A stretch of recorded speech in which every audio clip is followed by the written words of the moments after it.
રાતે ગાડી 1 વાગે રાજસ્થાન બાડમેર શિવ પાસ કર્યું તો શિવ પહોંચી હતી અને રાજસ્થાન ચિત્તોડગઢથી એક ભાઈનો ફોન આવ્યો કે ભુવાજી હું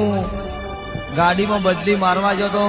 અને બીજા ભાઈએ મને ગાડીમાંથી મારીને રાજસ્થાન વન વગડામાં ઉતાર્યો અને ભાઈ રોતો તો કે મારા પાસે પૈસા છે ને હું જઉં તો ચો જઉં એ જાડે ચાલુ ગાડીમાં મુંડના ગોળી વાળ્યા 4 જણા 5 જણાની સાક્ષી છે હું એવું કીધું કે ચિંતા ના કરતો મારી કાળું ભગતની મેલડી તને લેવા આવશે રાજસ્થાન સભાવાળો એ ભાઈનો હોટલ ઉપર મૂકીને હોટલ વાળાથી વાત કરી હોટલ વાળા ભાઈનો હુવાયો સવાર દાડો ઉઠ્યો ભાઈ 4 વાગે એટલે રવાના થઈ ગયો હેડતો રોડ માંથી દાડો ઉજે રોતો રોતો હેડતો તો રોડમાં 80 વર્ષની ડોશીનું કોઈક રૂપ ધારણ કરીને બહેરું આવ્યું એટલે ભાઈને પૂછ્યું ચમ ભયા રોવી હતી